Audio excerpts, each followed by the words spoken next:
Les damos la cordial bienvenida a este espacio de reflexión del Evangelio según San Mateo.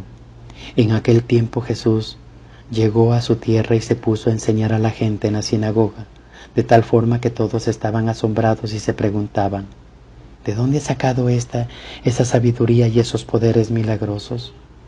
¿Acaso no es este el hijo del carpintero? ¿No se llama María su madre y no son sus hermanos Santiago, José, Simón y Judas? ¿No viven entre nosotros todas sus hermanas? ¿De dónde pues ha sacado todas estas cosas? Y se negaban a creer en él. Entonces Jesús les dijo: un profeta no es despreciado más que en su propia patria y en su casa. Y no hizo muchos milagros allí por la incredulidad de la gente. La escena que presenta uno de los momentos culminantes de la vida del profeta Jeremías delante del pueblo y de las autoridades acaba de sucumbir. Anuncia parte de Dios que deben convertirse de sus malos caminos. Y si no lo hacen, Dios permitirá la desgracia total en el templo, que será destruido, como lo había sido el de Silo, siglos antes del templo donde había crecido el joven Samuel. La reacción es violenta, como suele ser siempre ante la voz de un profeta auténtico, que no anuncia cosas agradables al oído del pueblo o de los jefes, sino lo que Dios le dicta en su conciencia. Eres reo de muerte, le dijeron al profeta, lo mismo que hace 100 años Dios había salvado al pueblo de la amenaza de Sennacherib. Así ahora, ¿creen que lo volverá a salvar? Jeremías les asegura que no. Su infidelidad a la alianza ha llegado demasiado lejos. El no ser un buen cristiano que sostenga que dedicar el anuncio de la catástrofe ni las más noticias, al contrario, un cristiano cree en la buena noticia y la difunde donde puede. La buena noticia es siempre lo que Dios tiene en sus planes, la salvación para todos, sobre todo en todo momento y en toda hora. A partir de la Pascua de Jesús, Jeremías pone en sus labios unos propósitos de bondad, a ver si escuchan, y se convierten cada uno de su mala conducta. Y me arrepiento del mal y medito y hacerles. Dios no quiere en el principio el castigo, sino que quiere que todos nos convirtamos. Eso es lo suyo, perdonar. Pero la buena noticia, como la amistad, como el amor, como la fiesta, es exigente. Pide correspondencia y un género de conducta coherente con los planes de Dios. Cuando un cristiano, desde el Papa hasta el último bautizado, da testimonio de los valores de Dios en medio de un mundo atraído por los ídolos y los valores más o menos superficiales, y la reacción no suele ser siempre precisamente de entusiasmo. Por eso ha habido y sigue habiendo tantos mártires. Para ser profeta se necesita valentía, como la de Jeremías, que no se cayó a pesar de las amenazas, como la de Pedro ante el Sanedrín o la de Pablo ante sus enemigos, sobre todo como la de Jesús ante sus acusadores que lo llevaron a la muerte. A un cristiano de hoy seguramente también le toca sufrir, renunciar y opciones para otros que parecen permitidas, pero no cede en el seguimiento de Cristo, aunque tenga que repetir las palabras del Salmo: que me escuche tu gran bondad, Señor. Por ti he aguantado afrentas, la vergüenza cubrió mi rostro, soy un extraño para mis hermanos, porque en las afrentas con las que enfrento caen sobre mí, pero mi oración se dirige a ti, que me escuche tu gran bondad y tu fidelidad me ayude.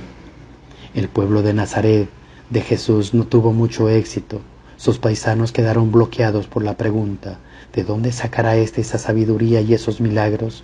Fueron testigos de sus milagros, admiraron su sabiduría, pero no fueron capaces de dar el salto y aceptarlo como el enviado de Dios. Un profeta no es recibido en su patria y a aquellos les resultaba escandaloso. Hay que reconocer que les faltaba parte de razón a sus paisanos al mostrarse reacios a ver a su vecino, al Mesías Salvador. Jesús es un maestro atípico, no ha estudiado en ninguna escuela famosa, es un obrero, pero con tantas pruebas tenía que haber superado su desconfianza inicial. Pasar de la incredulidad a la fe es un salto difícil. Se trata de un don de Dios y a la vez de mantener una actitud honrada por parte de las personas en el mundo actual, como entre los contemporáneos de Jesús, que existen muchos elementos que condicionan a favor o en su contra la opción de fe de una persona. En Nazaret, el origen sencillo de Jesús lo esperaban más solemnes y gloriosos, pero para los dirigentes del pueblo, la valentía y la exigencia del mensaje que predica, unos lo consideraban un fanático, otros un loco, otros un aliado con el demonio. Muchos no llegaron a creer en él. Vino a su casa y los suyos no lo recibieron, y los que creyeron fueron los sencillos de corazón, a quienes Dios les reveló los misterios del reino. Seguro que conocemos personas que se han quedado bloqueadas y que no llegan a aceptar el don de la fe. ¿Les ayudamos? ¿Son convincentes o al menos estimulante nuestra palabra y nuestro testimonio de vida a fin de poderles ayudar en su decisión de fe? El diablo casi habla como si fuera un maestro espiritual, y cuando es rechazado, entonces crece y se vuelve más fuerte. Ha sucedido con Jesús. El mismo demonio involucra a sus enemigos y lo que parecía un hilo de agua se convierte en una marea. Cuando Jesús predica en la sinagoga, enseguida sus enemigos lo menosprecian diciendo: pero este no es el hijo de José, el carpintero, el hijo de María. Nunca ha ido a la universidad. ¿Dónde habrá estudiado? Pero ¿con qué autoridad habla este si no ha estudiado?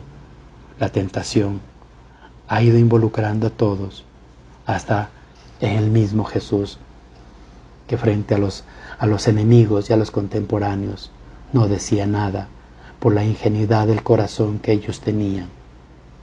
La verdad es que en un primer momento nos parece comprensible la reacción de los paisanos de Jesús. Les resulta difícil dar este salto, el salto de verle como uno más de su ciudad, como ese al que habían tratado siempre como el hijo del carpintero, del que conocían a María su madre, a toda su familia, al verle ahora como el predicador lleno de sabiduría y acogedor de milagros, hacedor de milagros, y no digamos dar el salto de verle como el hombre y verle como el Hijo de Dios. En su vida pública, Jesús poco a poco, a través de sus palabras, con sabor especial a través de sus signos y prodigios, a través de su manera distinta de portarse, quiso hacer ver a sus oyentes que Él era alguien muy especial, que era no solamente un hombre como otro cualquiera, sino que era el enviado de Dios, que era el Hijo de Dios. Trató de convencerles de que merecía la pena confiar en Él y hacerles caso, porque su mensaje, su camino conducía a la salvación, a vivir la vida con sentido y con esperanza ya en el trayecto terreno, antes de desembocar en la resurrección a la vida con una total felicidad. Gloria al Padre, al Hijo y al Espíritu Santo, como era en el principio, ahora y siempre, por los siglos de los siglos.